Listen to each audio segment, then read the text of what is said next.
बिस्मिल्लाहिर्रहमानिर्रहीम। Standard capital securities scstrade.com market की closing 1,15,000 2024 1,15,000 के आसपास बंद हो गया।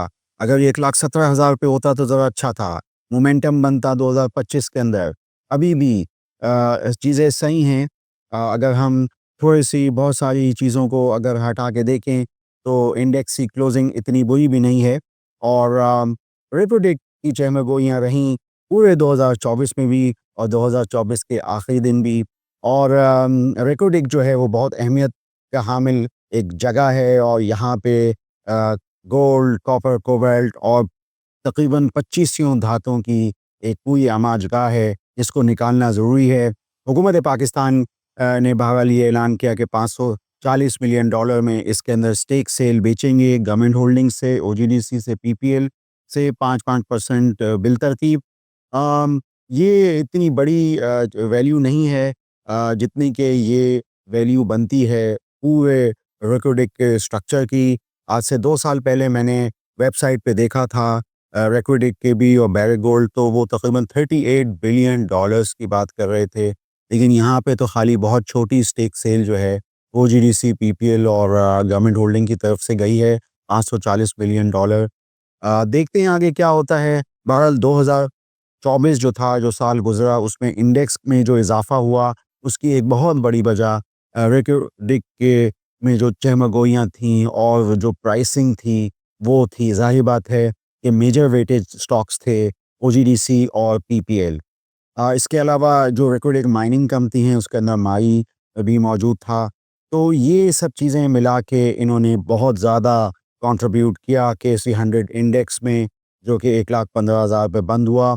बहुत सारी कंपनियां ओजीडीसी, पीपीएल या ये जो पूरा मामला है रेकोडिक का उससे मुत्तसिल जिनमें कि हमने रेकोडिक के हवाले से चहमगोहियाँ सुनी, उसमें एक तो इंटरनेशनल इंडस्ट्रीज़ भी थी, स्पाइरल पाइप बनाने वाली कंपनी। लेकिन उससे पहले क्रिसेंट स्टील के अंदर भी स्पाइरल पाइप बनते हैं। देखते हैं आगे क्या होता है।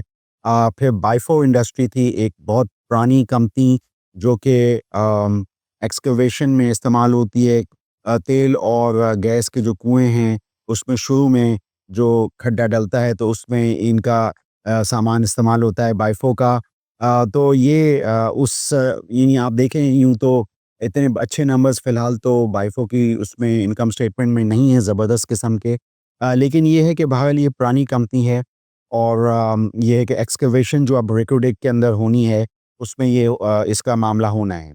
अब इसमें ये कब आता है सऊदी अरब, ये तो वक्त ही बताएगा। लेकिन ये है कि जब भी ये सब कुछ होगा उसमें एक और भी कंपनी जो है वो जहाँ से कि हम तफसील देख सकेंगे। मेरा ये ख्याल है एक टर्मिनल होगा और उस वहाँ से हम गोल्ड, कॉपर, कोबाल्ट और इस तरह की जितनी भी तफसीलात हैं जो बाहर दुनिया को एक्सपोर्ट वगैरह, तो वो टर्मिनल के थ्रू होंगी। तो वो हो सकता है कि मेरा ये ख्याल है, मेरा ये तज्ज़िया है कि वो पीआईबीटीएल का भी हो सकता है वो टर्मिनल। देखते हैं आगे क्या होता है। तो इसमें इस पिक्चर में जो है जहाँ आईएनआईएल आया, सीएसएपी आया, वहाँ पे ये पीआईबीटीएल भी आ गया। देखते हैं कि ओजीडीसी, पीपीएल को जो ये पैसे मिलते हैं तो उससे इतना बड़ा फ़र्क अभी तो फ़िलहाल इनकी किताबों में नहीं पड़ेगा। हम जानते हैं कि ओजीडीसी, पीपीएल में बिलतरतीब 8.33% जो है वो स्टेक्स मौजूद हैं, जिसमें से कि 5% जो है वो स्टेक सेल जो है इस वक्त काबीना ने उसका ऐलान किया है। तो ये जो रेकोडिक है इसके मामला 2025 में भी चलेंगे। अब ये सब चीज़ें मुत्तसिल हैं पाकिस्तान के जो मामलात चल रहे हैं इस वक्त, जो हालात चल रहे हैं, सियासी हालात हैं, उससे भी हैं।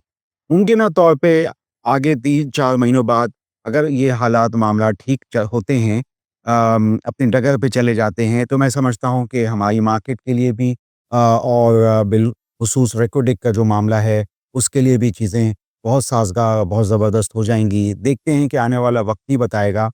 एक वजह जो हमारी मार्केट के बढ़ने की थी उसमें एक तो इन्फ्लेशन के नंबर्स का कम आना और दूसरा ये है कि ये जो महीने थे उसमें सरप्लस करंट अकाउंट का होना, ये बहुत अहमियत थी। इसके अलावा ये कि डॉलर एक जगह पे आके रुक गया, करेंसी स्टेबिलिटी हो गई, जो कि आईएमएफ के लोन्स के बाद होता ही है ऐसा कि आप अपनी जो यानी जो बिज़नेस है या आप अपना जो काम है इम्पोर्ट एक्सपोर्ट इसको थोड़ा-सा दबा देते हैं, डिमांड को डिस्ट्रक्ट कर देते हैं और कोशिश करते हैं कि करेंसी के भाव को रोक दें, करेंसी को स्टेबल कर दें। तो ये है कि इस वजह से जो है हमारी मार्केट ने इसका मस्बत पहलू लिया, आईएमएफ प्रोग्राम का मस्बत पहलू लिया और अब देखते हैं कि जो इंडस्ट्री जो खाली कम उस पे चल रही है शरह पे, तो उसके हवाले से 2-3 महीनों में, 3-4 महीनों में क्या होगा? एक और भी खबर थी कि फाटा और पाटा के अंदर जो स्टील के में जो सब्सिडीज़ मिली हुई थी, तो वो अगर ख़त्म होती हैं, उससे हमारे जो बड़े प्लेयर्स हैं सरिये के ख़ुसूसन उनको मौका मिल सकता है। सरिये में सबसे बड़ा प्लेयर जैसे कि सीमेंट्स में लकी है, तो सरिये में पाकिस्तान में लॉन्ग स्टील में सबसे अच्छा और बड़ा प्लेयर जो है वो मुग़ल स्टील है, लाहौर की बादामी बाग की पार्टी है और बड़े अच्छे नंबर्स इनके इनकम स्टेटमेंट में होते हैं। इसमें इनके पास जो है वो कॉपर इनगॉट भी है जो चाइना एक्सपोर्ट होता है। हम इस पे बहुत तफ़सील से आगे चल के बात करेंगे। मुझे सिर्फ़ आइडेंटिफ़ाई करना था, साथ में ही मुझे ये आइडेंटिफ़ाई करना था कि जहाँ सरिये में कुछ बेहतर हो सकता है, अगर कंस्ट्रक्शन इंडस्ट्री में 2-4 महीने में बेहतरी हो, तो वहीं पे सीआरसी और एचआरस ये जो गैल्वेनाइज़्ड का काम है, उसमें भी बेहतरी आ सकती है। ये कंस्ट्रक्शन के अंदर ये भी एक पहलू है। तो उसमें जो सबसे बेहतरीन कंपनी है इस सेक्टर में यानी फ्लैट स्टील के अंदर सीआरसी के अंदर, एचजीजीपी यानी गैल्वेनाइज़्ड के अंदर वो इंटरनेशनल स्टील है। अभी तो मुग़ल और आईएसएल के दोनों के जो क्वार्टर के नताइज हैं, पहले क्वार्टर के वो इतने सेहरे हासिल नहीं हैं, इतने ज़बरदस्त नहीं हैं। लेकिन हो सकता है कि तीसरा और ख़ुसूसन चौथा क्वार्टर यानी मार्च से लेके जून तक का, वो इन कंपनियों का, स्टील कंपनियों का बेहतर हो। मैंने अपने इस पूरे बयानी में बात की रिक्रूटेक के हवाले से और फिर मैंने स्टील कंपनियाँ, फ्लैट स्टील के अंदर आईएसएल और लॉन्ग स्टील के अंदर मैंने मुग़ल स्टील की बात की। आप स्टैंडर्ड कैपिटल सिक्योरिटीज़ के यूट्यूब चैनल को सब्सक्राइब कीजिए। इन कंपनीज़ की जितने भी इनकम स्टेटमेंट्स हैं वो हमारी वेबसाइट scstrade.com से देखते रहिए। आपका शुक्रिया। For more details, call us today at 111-111-721. Open an account with Standard Capital Securities. Start investing in your financial future. Talk to our experts and get access to exclusive market research and much more.